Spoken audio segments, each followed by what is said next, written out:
queridas irmãs religiosas que nos acolhem aqui no Cor Jesu, queridas mães espirituais pelos sacerdotes, que pela segunda vez se reúnem neste lugar para meditar sobre a importância da mãe espiritual pelos sacerdotes nestes tempos que clamam por orações. A centralidade de tudo é Cristo. A nossa vivência, a nossa dedicação batismal não tem outro marco central a não ser Cristo. A igreja é o mistério de Cristo e nós somos servidores e servidoras neste mistério. Vamos refletir nesta meditação um tema muito importante que me passaram para que eu falasse neste momento da nossa homilia, sobre o Cristo chagado no sacerdote, a realidade do pecado e a vida de oração também do sacerdote. Inspirados no Evangelho de hoje, que nos recorda a beleza de Jesus, tão rejeitado, tão esquecido, quero meditar com vocês sobre como Cristo sofre nos sacerdotes, sobre a maneira daqueles que caem no pecado e como as mães espirituais podem ser um auxílio poderoso na restauração da vida sacerdotal. O sacerdote é um homem chamado por Deus, escolhido entre os homens para oferecer o santo sacrifício de Cristo no altar.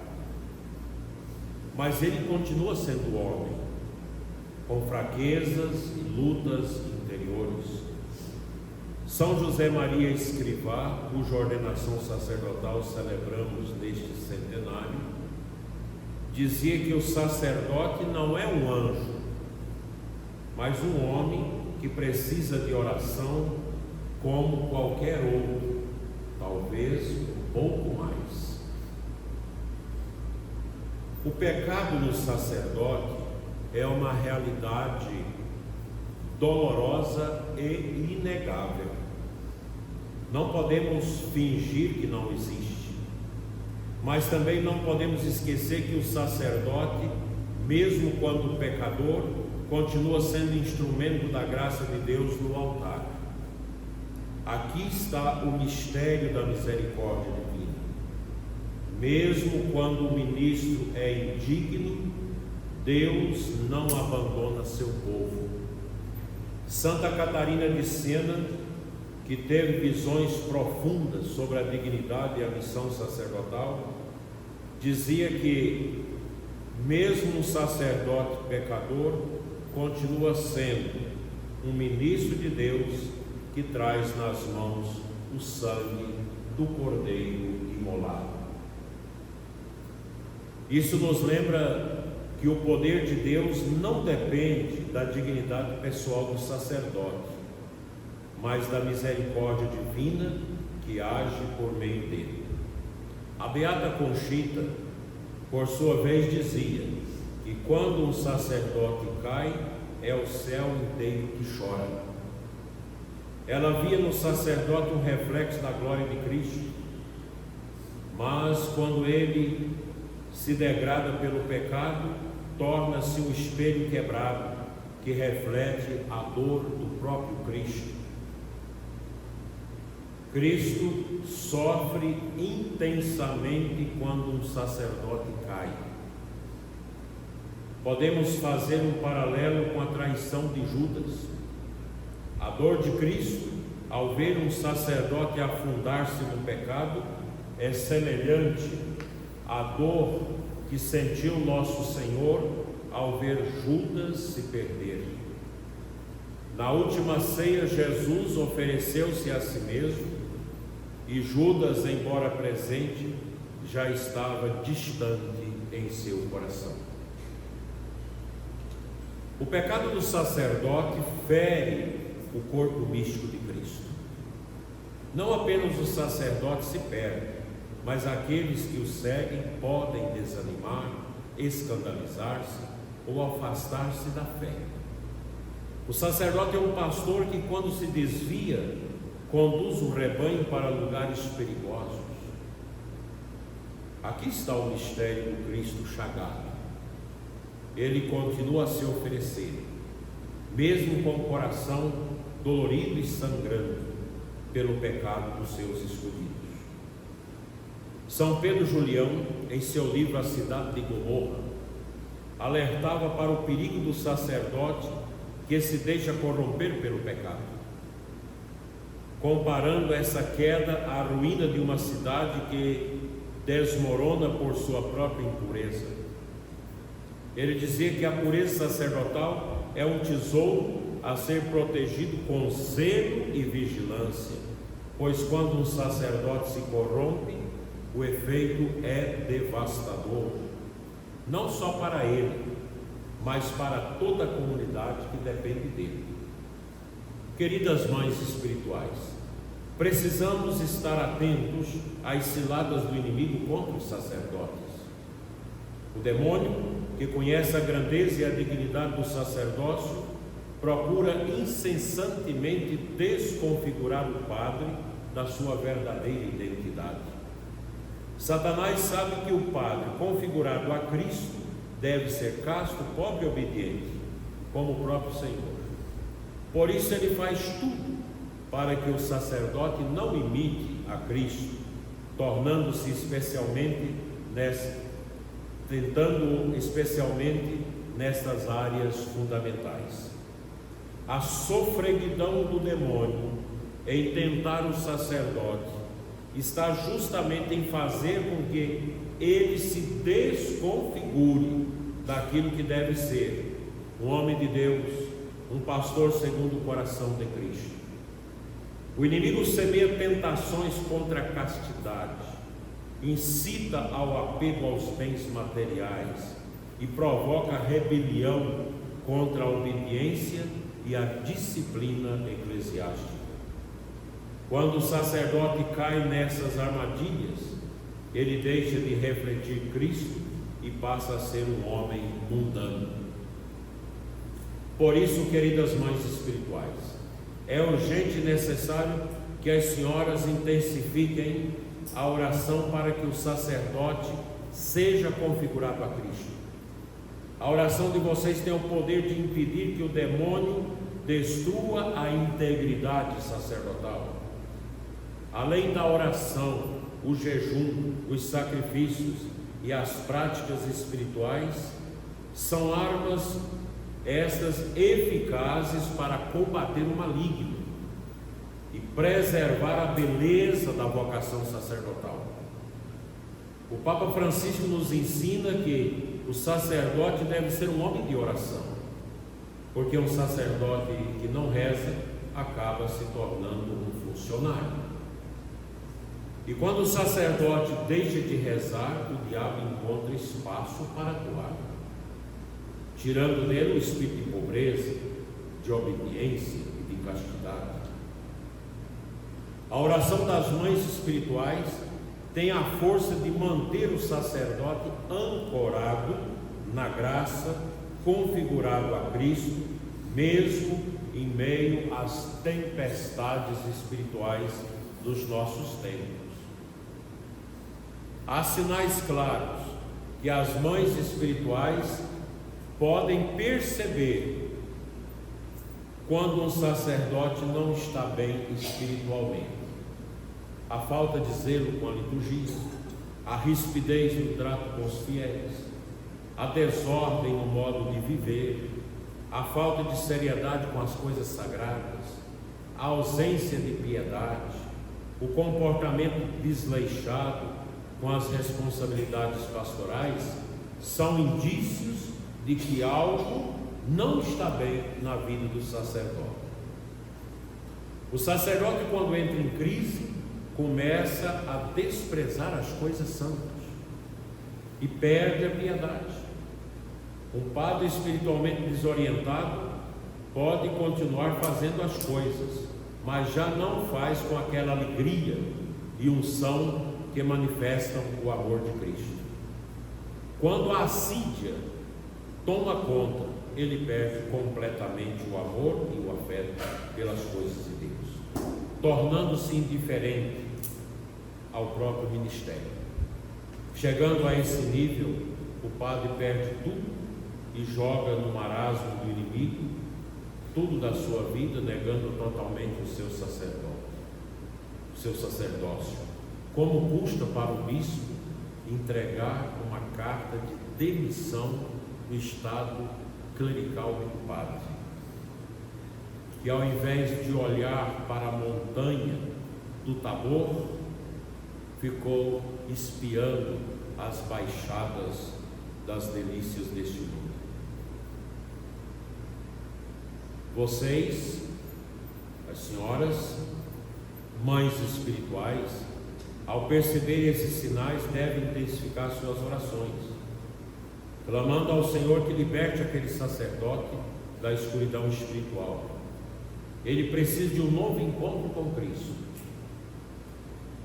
com Jesus misericordioso, que levantará como o filho, que o levantará como o filho pródigo, que retorna aos braços do Pai. Nós estamos tendo agora um fenômeno na igreja interessante. Há mais pedidos de padres para voltar ao ministério do que para sair. Porque muitos saíram, porque entraram na aridez do pecado e hoje vive a saudade do ministério. Porque o diabo é assim. Ele leva a pessoa à queda e depois zomba. E depois você entende que você foi vítima. E nós precisamos rezar por esses filhos da igreja, sacerdotes, que entraram na escuridão e que ainda podem ser recuperados. Mas é preciso que o sacerdote tenha um encontro novo, poderoso com Cristo. E aqui a gente entende as congregações que são mais voltadas para a espiritualidade, o zelo pelos sacerdotes.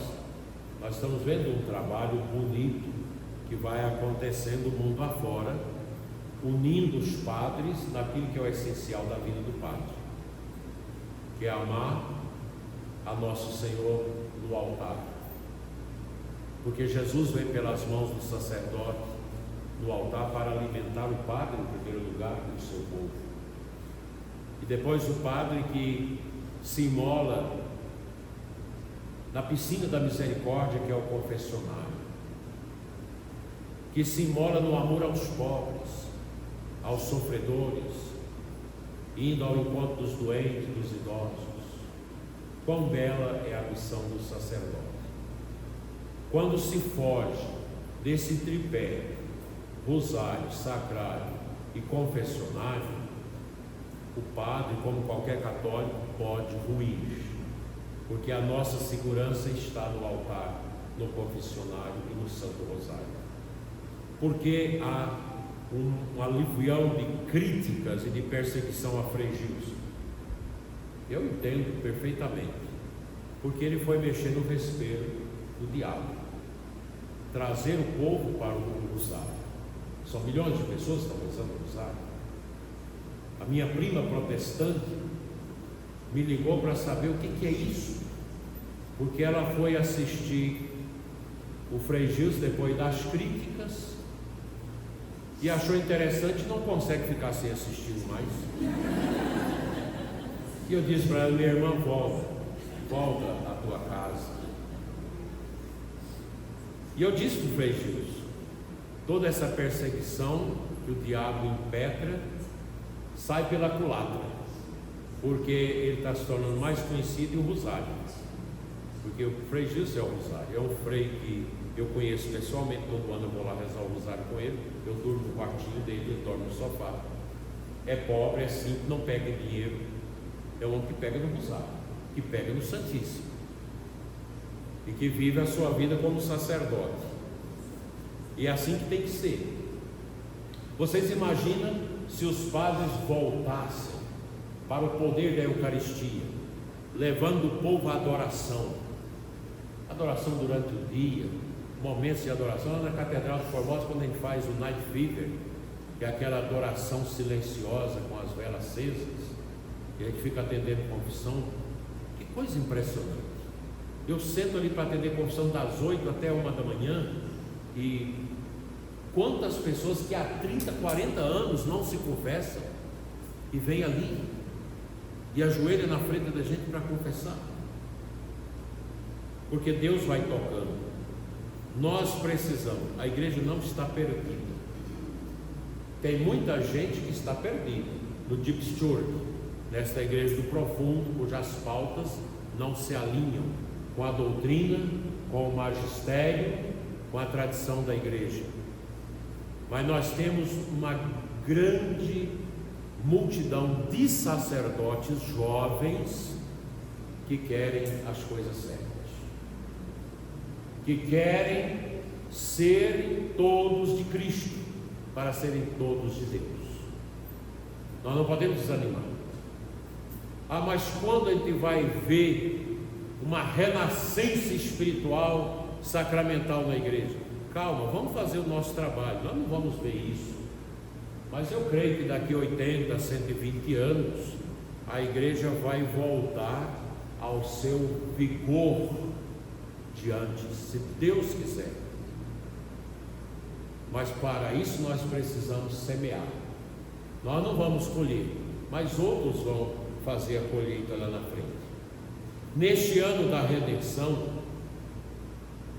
estabelecido pelo Santo Padre, somos chamados a ser peregrinos de esperança, aproveitando o tempo das indulgências, para interceder também pelas almas dos sacerdotes que estão no purgatório,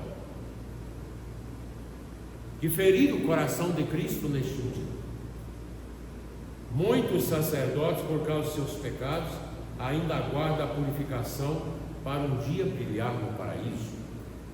As mães espirituais devem se preocupar não apenas com sacerdotes vivos, mas também com aqueles que já partiram e que precisam de nossas orações para alcançar a salvação eterna.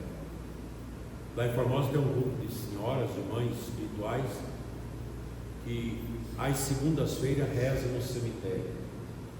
Começa no túmulo dos padres, rezam pelo cemitério, depois voltam e concluem no túmulo dos padres, rezando pela salvação dos sacerdotes falecidos. Outro dia alguém partilhava comigo a intuição que ele tem sobre como é o céu. Vê como que é. O céu é pura gratidão. Como assim? Nas minhas orações eu tenho sentido. Você imagina a gente no céu, as almas são muito agradecidas a Deus por estar no céu e por aquelas pessoas que ajudaram-nas no mundo para que não se perdesse e ajudaram-nas rezando por elas no purgatório. Então as almas vão nos agradecer no céu porque nós as ajudamos a tirar do purgatório, porque o purgatório é um inferno de esperança. O purgatório é uma grande dor.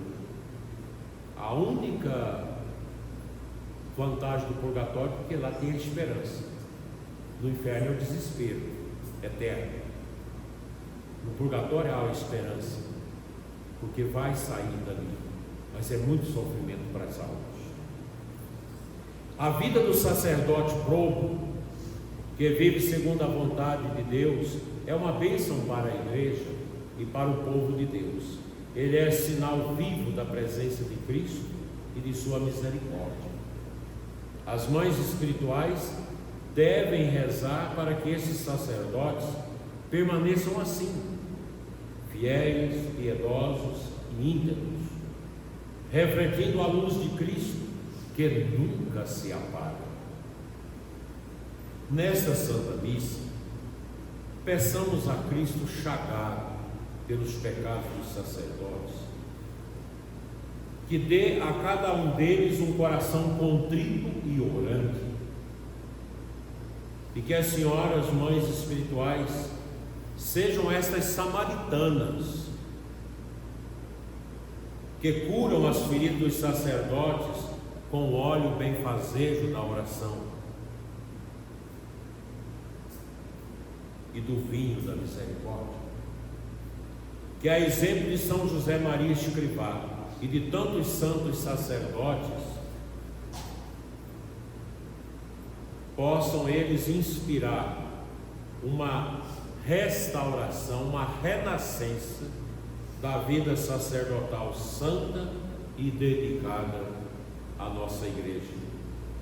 E que o Senhor abençoe cada uma de vocês por esse gesto de maternidade espiritual, discretas, silenciosas, resguardada no sigilo das coisas, sem ser aquelas pessoas que usam dos seus lábios para falar mal dos padres, para condená-los, para julgá-los. As mães espirituais nunca faz isso, porque elas têm no coração o sacerdote que está ofendendo a Cristo, o sacerdote doente, o bom sacerdote que está lutando com o reino, e o sacerdote também que no purgatório espera as nossas orações. Que vocês sejam assim, sejam verdadeiros sepulcros, de onde nada se sai sobre a vida dos sacerdotes, a não ser as orações e a intercessão. Uma mãe espiritual nunca fala mal do padre, mesmo que o padre tenha todos os defeitos do mundo, mas ela ora, porque ela sabe que até o último momento a graça de Deus pode acontecer, e a intercessão, ela é fundamental nesse processo. Eu já tenho coleções de alguns casos de sacerdotes que a gente ajudou a tirar do buraco. É muito interessante. Um padre que conhece o brejo, a vereda, a marcega do pecado, e que apanha do diabo, ele se levanta com muita força. É como o filho pródigo. Se levanta com muita força, e se tem a oportunidade e ajuda, vai adiante. Porque todo mundo é fraco. Ninguém pode dizer eu estou pronto. Nós precisamos da graça de Deus incessantemente para perseverarmos até o fim. Todos nós, também os sacerdotes. Que linda missão essa das senhoras. Serem mães espirituais dos sacerdotes. Rezemos juntos pelo sacerdócio e pelos nossos padres, especialmente por aqueles que mais sofrem e se encontram afastados da graça, perseguidos às vezes dentro do seu clero, padres que não são reconhecidos no seu trabalho, padres que são perseguidos porque rezam, porque vivem o seu sacerdócio, porque usa a sua batina, porque quer ser um sacerdote segundo a vontade de Deus e o ensinamento da igreja, são perseguidos. Que a Virgem Maria, nossa mãe, a mãe dos sacerdotes, nos ensina a amar e a orar com muita constância pelos nossos padres, e que o nosso amor por cada um deles, independente de como estão, seja a grande luz, a grande força, para que eles nunca desviem o olhar da face do sumo e eterno sacerdote, nosso Senhor Jesus Cristo. Amém.